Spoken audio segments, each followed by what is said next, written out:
Prince Harry breaks down at the Child Awards and the media speculate whether Harry is unhappy and whether Harry and Meghan are happy together. So today I'm going to explain what love bombing is and ask the question, is Prince Harry being love bombed by Meghan Markle?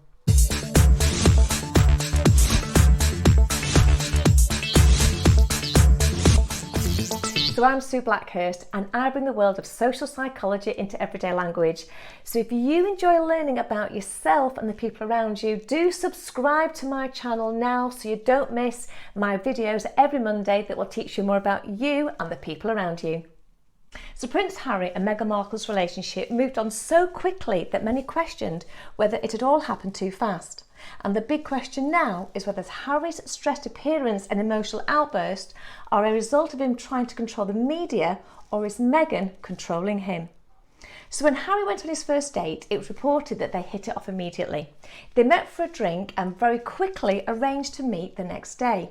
On their second date, Prince Harry invited Meghan Markle to join him on a trip to Africa, and just 4 weeks later they jetted off to Botswana, where Harry himself said it was a whirlwind romance. Now, not long after they announced their engagement, Harry was asked when he knew that Meghan was the one for him, and he quickly replied, "The very first time we met." So, was this love at first sight, or did Meghan have a motive and a plan to win the heart of the prince? Well, there are only two people who actually know the true answer to that question, unless it was a plan all along and then only one person actually knows the truth. Now, whilst no one can accurately say what is really happening, the media are watching Harry's every move, and he does seem to have changed from the fun-loving, if rather mischievous man we grew to love. But what I find difficult to comprehend is that Prince Harry served in the army for 10 years, rising to the rank of captain and undertaking 2 tours of Afghanistan.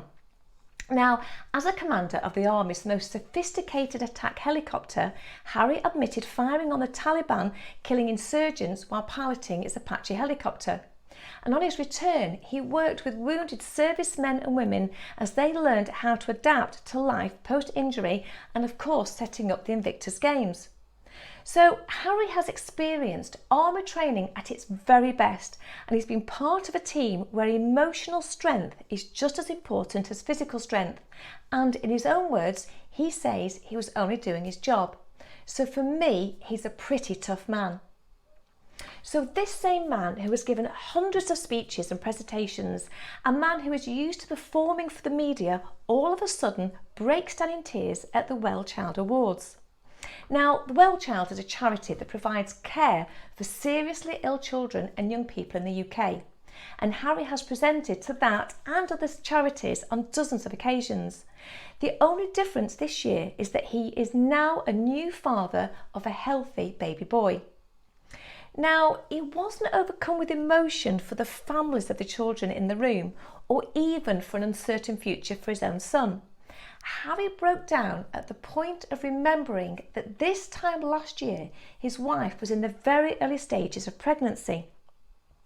Now, just to add at this point, the date of the last year's Child Awards was September the 4th, 2018, and Archie was born on the 6th of May 2019, which is virtually 8 months to the day, meaning Meghan would have been somewhere between 4 to 6 weeks pregnant.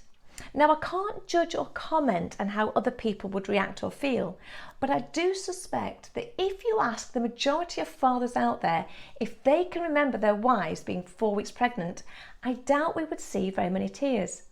So what is really going on with Harry? Because the man who fought in Afghanistan is definitely not the same man that we see today. I'm not claiming that Harry's been love bombed, but I will run through what it is and the warning signs and let you make up your own mind about whether it's happening to Harry or even to yourself. Because those who fall for the trap might find themselves in a serious relationship far quicker than they ever anticipated, and there's no way out. So love bombing is when manipulative people move at a rapid pace to hook their victims with overpowering and excessive compliments. There's public displays of affection and promises for future, encouraging the victim to believe they've finally found their soulmate and they wonder how they could ever live without them. The love bomber will be so caring and affectionate that they seem to just get you, and things quickly progress, and you start to tell yourself that you've finally found the only person that truly understands you. But the victim, it can be really difficult to see what's happening, because aren't all new relationships supposed to have you walking on air and give you those butterflies? So from the outset, you wake up to "I love you" messages and you fall asleep to those goodnight kiss texts. Gifts get delivered to your home and work, and their promises for the future leave you role-playing the happy ending like the one in the book or in your favourite movie. But it's not unrealistic for any of us to want that movie ending, because the love stories and fairy tales all end on the same assumption that they lived happily ever after. But what happens in reality is that the film and the book end at the start of the relationship, so in reality we never really find out if it's a happy ending. And in addition to the love story in the movies, we have the music with the waves crashing against the rocks and the fireworks going off. So when this other person tries to recreate these emotions, why wouldn't you feel like you've hit the jackpot and believe that there's no cause for concern? So you introduce this person to your friends and family, who look in from the outside and begin to question whether it's all going just a little bit too fast. Your partner is demanding all of your time and begins to draw you away from others, wanting you exclusively. They'll plan days out and encourage trips away, so they've got you all on your own.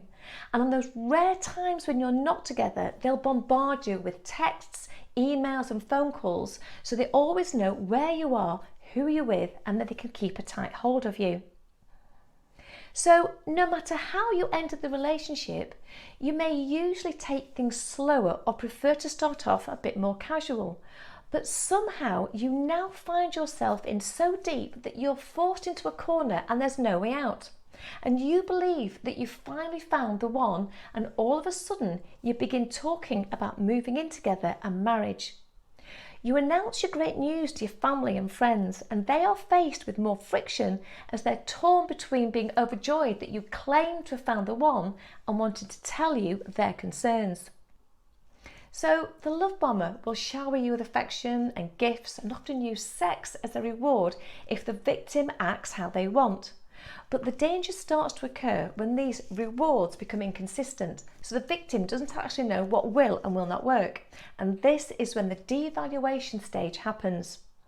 So the victim is so beguiled with their partner, you could call it an addiction, because once someone has an addiction, it's incredibly hard to get them out of it. But unlike being addicted to, cigarettes or chocolate, where you know that you'll get instant gratification once you've had the fix, the abuser will start to randomly withdraw rewards, leaving the victim helpless as they are constantly trying to find out what they need to do to get back in favour.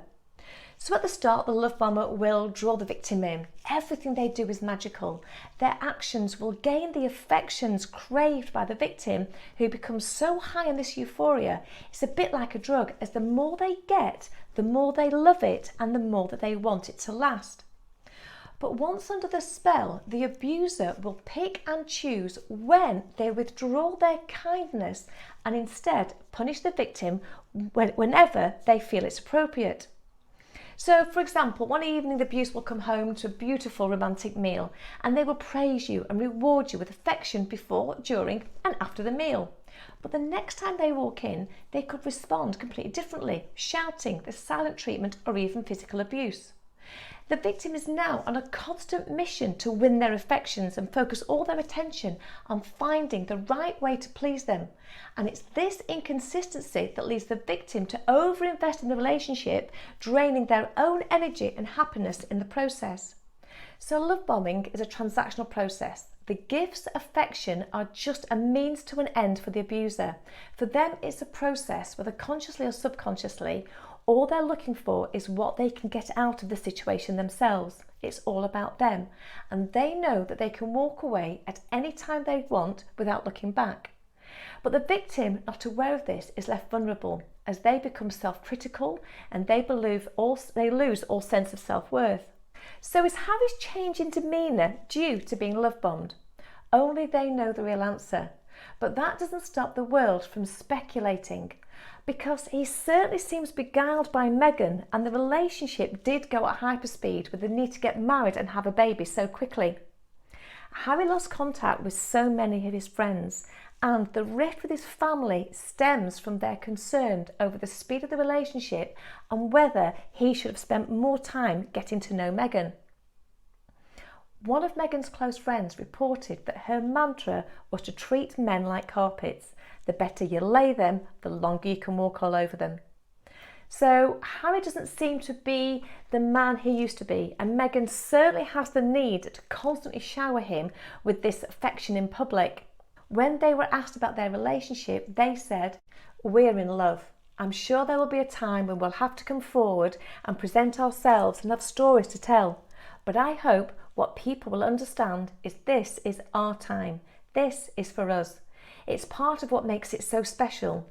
This is just ours, but we're happy. Personally, I love a great love story."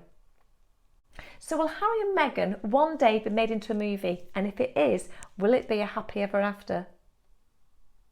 So once again, thank you so much for watching. Don't forget, leave me your comments in the comment section below. If you haven't already subscribed, do so now, and I will see you next Monday.